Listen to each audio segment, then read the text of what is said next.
Today, there are 2 million descendants of French-Canadian immigrants living in New England. These are our stories.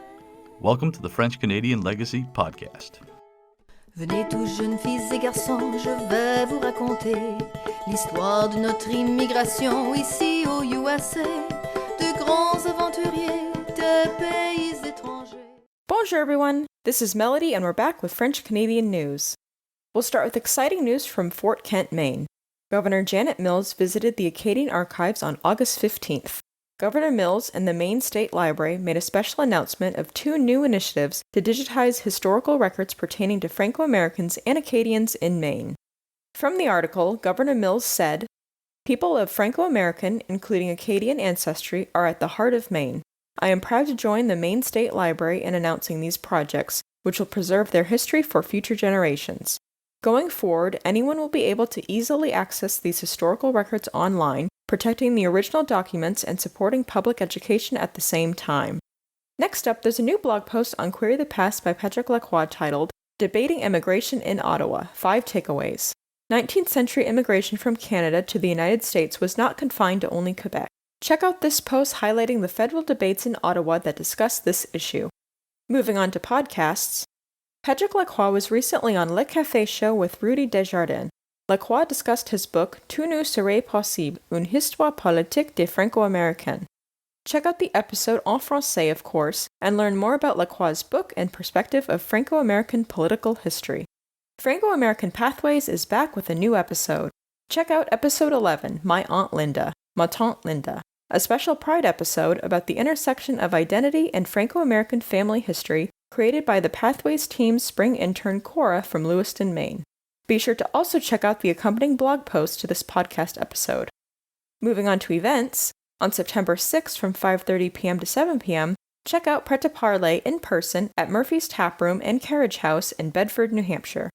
On September 13th from 9 a.m. to 11 a.m., join the Franco-American Center in Nashua, New Hampshire for l'Eclectic Courtier at Barnes & Noble. Join in for light and fun conversation in French. On September 14th at 6:30 p.m., check out the French All Around Us Meet the Authors virtual event with Alliance Française Portland, Maine. Come meet the New England authors and find out more about their chapters in this book. That's all I've got for you this time. Everything I've covered today will be linked in the French-Canadian Legacy Podcast episode description. Merci for listening. I wanted to get out of America. So writes this week's featured author on the Lacroix Library. This statement, plain and forceful, hits the reader with the force of Thoreau's desire to live deliberately, and we find soon enough that it is really about getting out of the family and out of the world of the traditional inward-looking Franco-American parish. The author is David Plante, and the book is his memoir, American Ghosts. Plante, who is predominantly of French-Canadian ancestry, grew up in a Franco community in post-war Providence, Rhode Island. The first chapters set the scene, one that will be familiar to many in New England. "In our classroom, in our school, in our parish," he writes, "in our French fortress, surrounded by Yankee territory, we all sang, led by Mère Sainte-Flore, Au Canada, terre de nos aïeux, ton front est ceint de fleurons glorieux." In this sometimes confining setting, Plante found himself between the overt but shallow religion of his mother and the intense but secretive faith of his father, a faith of undisclosed prayers that seemed so much more powerful. As is expected of the genre, an important motif is Plante's relationship with his father, Anaclet, whose inner life he never entirely discovered. He wavers between curiosity and disappointment, as when describing his father's quest for approval from the old man, meaning his Yankee boss at the factory. Anaclet Plante, at the boss's urging, sought to create an independent union to prevent the AFL from taking hold. For over 2 decades, the elder Plante regularly ran for a minor political office under the Republican banner, and every time he lost. One of his proudest mementos was a letter from a gubernatorial candidate, Bill Vanderbilt, thanking him for his loyal services. David was privileged to leave the paternal roof and attend Boston College. These wider horizons did not suffice. He needed to get out of America, and at the age of 19 he did. In Europe, where he began writing compulsively, he launched a literary career for which we know him. From an early fascination with William and Henry James, he began looking farther afield. Yet, as is clear from the Francœur trilogy and American Ghosts, Plant continued to wrestle with his upbringing, particularly his faith, or lack thereof, and his origins. Two telling moments come in the latter part of his memoirs. One is a visit to his old neighborhood, many years after his parents' passing. Plant gets lost and only belatedly recognizes the old family house. The estrangement is total. The second moment is a product of his time in Montreal in 1990. Going through parish records in search of his ancestors, he is forced to confront his life as a writer, from which he derives his worth, to the illiteracy of those who came before. The unlettered seemed relegated to eternal silence. Faced with this realization, in a church vestry, Plant sobbed. That the original parish cemetery had disappeared was insult to injury. But the quest for the tangible continued. Like Kerouac, Plant sought his past in France. Like Kerouac again, sometimes it simply sufficed to imagine his ancestors, whether nobles or peasants. It remains to be asked how different this work is from other Franco-American memoirs that have come before and since, which is also to ask what might have become of Plant had he not escaped the Canuck god and the Yankee old man in Europe. He left while others remained to water and nurture a sapling we might call modern Franco-America. It's a culture Plant himself seems eager to leave in the past. Henry David Thoreau believed French Canadians to be dominated by the two fires of religion and colonial government. More than a century later, Plant easily substituted the Yankee for the British elite. Plant raises tough and enduring questions. If his views of the so-called Canucks at times border on cartoonish, his memoirs must be grappled with and placed in their larger Franco-American literary ecology. American Ghosts is available from Beacon Press. Bonne lecture. People have made statements on this podcast and made the point in this podcast that when kind of certain ethnic groups come to the U.S., generally the first thing they lose is their language. And then after that, they start losing some of their traditions. But the thing that hangs on the longest generally is food. That food tends to last.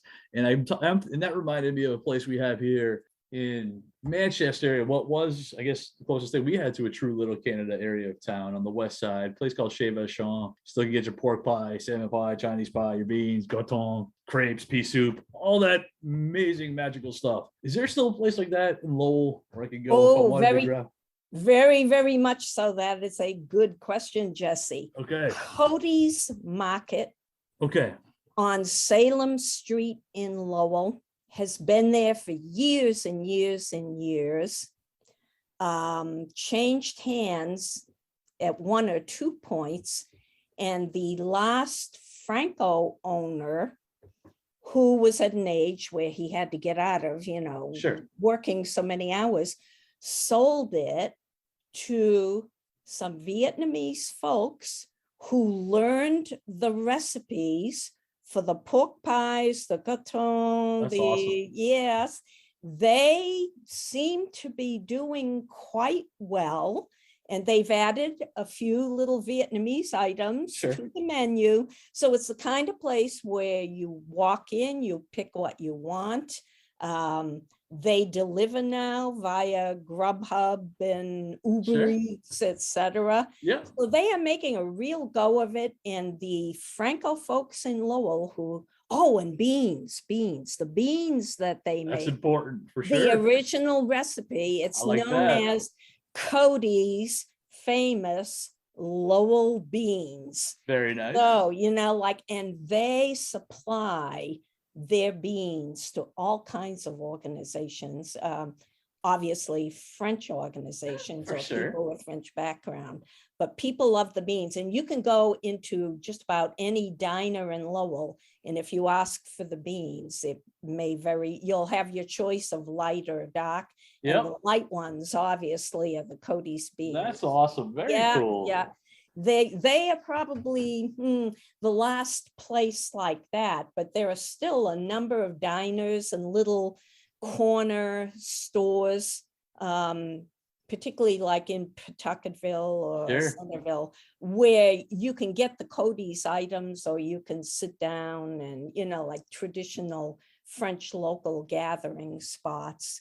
But Cody's Market is the place to go if you need your pork pie or coton fix. I love this. Yeah, so I Yes. think what I'm hearing, Mike, is I think we need to take a French Canadian Legacy field trip, call up Melody, call up Mark, and head down there and have ourselves a nice French Canadian meal. That sounds And- awesome. Thank you. And bring some home and put it in the freezer. For right? sure. My parents would be mad if I didn't. Absolutely. Yes, All right. right. Well, thank you so much, Suzanne. Okay, great. Thank you. Now our fathers look at us and sigh with despair, to think that everything they love we simply do not share.